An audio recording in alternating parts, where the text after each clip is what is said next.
اهلا بيكم. وطبق الشعريه باللبن اللي لمة الشتاء ما تحلاش الا بيه. طبق شتوي جدا وكمان هو حلى اقتصادي جدا بمكونات كلها حرفيا من بيتك، مش هتحتاجي تشتري اي حاجه من بره. شويه لبن على شويه شعريه يعني، وهتطلعي احلى حلى هيعجب ولادك ان شاء الله. هقولك ازاي تطلعيه قوامه مظبوط بالشكل ده وتسويته مظبوطه وطعمه حلو جدا. تابعي الفيديو للاخر واعملي لايك واشتركي في القناه، ويلا بينا نشوف الخطوات. حله كده على النار هنزل فيها بمعلقه كبيره من السمنه البلدي، والسمنه البلدي عندي هنا اساسي سمنه بلدي او زبده اللي متوفر عندك. انا بحب امكس ما بين السمنه والزيت، يعني بضيف معلقه كبيره من السمنه البلدي وبضيف كده شويه من الزيت. وكميه الماده الدهنيه دي بقى على حسب تقديرك، يعني احنا عايزين شويه ماده دهنيه كده يدوب نحمر فيهم الشعريه مش اكتر. بضيف كوبايه ونص من الشعريه، او على حسب يعني عدد افراد اسرتك، الكميه بتبقى على حسب ما انت حابه. بس انا عايزه اقول لك ان كوبايه الشعريه الواحده بترمي يعني كميه كبيره، لانها حجمها بيزيد جدا يعني. تمام، بنفضل نقلب في الشعريه بتاعتنا، ايدنا ما تسيبش التقليب خالص علشان الشعريه تاخد معانا لون موحد. واحنا عايزين لون الشعريه ما يبقاش فاتح، لانه طبعا بيفرق في الطعم، بس برضو ما نحرقهاش قوي يعني تبقاش غامقه جدا. خلاص تبقى باللون اللي انت شايفاه دوت. اول ما توصل معانا للون دوت هنزل عليها بكميه من الميه يا دوب تغطي الشعريه معانا، ايا كانت كميه الشعريه اللي انت عاملاها. كميه الميه يا دوب تغطي الشعريه. احنا عايزين الشعريه تستوي نص تسويه في الميه دي. ما بضيفش اللبن من الاول، لا بنضيف شويه كده من الميه ندخل بس الشعريه في التسويه، وبعد كده بنضيف اللبن. بهدي عليها النار وبغطيها وبسيبها تتشرب كميه الميه اللي انا ضفتها، وبعد كده هنشوف هنعمل ايه. بعد شويه هنكشف على الشعريه بتاعتنا ونشوف هي كده عندي اتشربت كل كميه الميه اللي انا ضفتها. هي كده يا دوب داخله في التسويه او نص التسويه، ما استوتش استواء كامل. ده شكلها من قريب زي ما انتم شايفين كده، يعني حجمها ما زادش بالشكل المطلوب وما استوتش استواء كامل.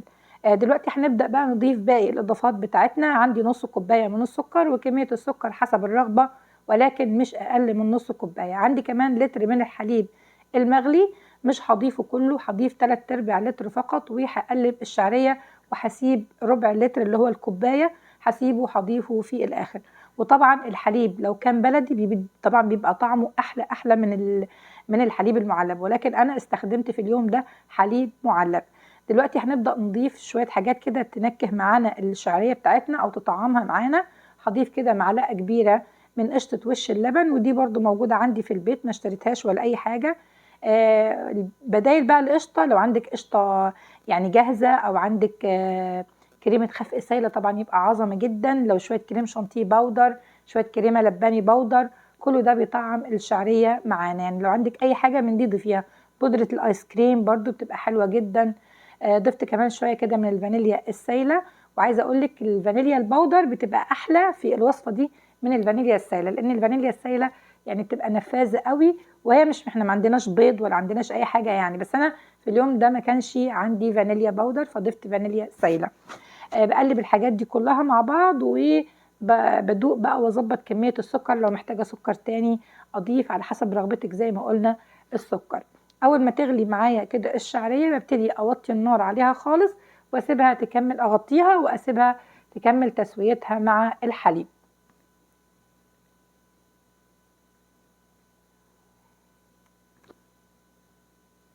وادي الشعريه بتاعتنا بعد ما استوت بقت بالقوام دوت، ولونها جميل يعني والشعريه مستويه حلوه قوي ومش معجنه. يعني كانت الثلاث كوبايات او 3/4 لتر من الحليب كانوا حلوين قوي علشان يسووا الشعريه معانا.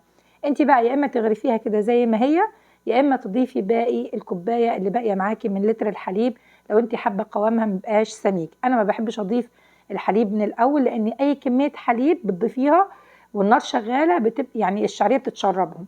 وعايزه اقول لك كمان ان الشعريه بتتغرف سخنه، ما ينفعش نسيبها تبرد لانها بتقفش كده وبتكلكع في بعضها وتتشرب كل كميه الحليب اللي احنا ضايفينها.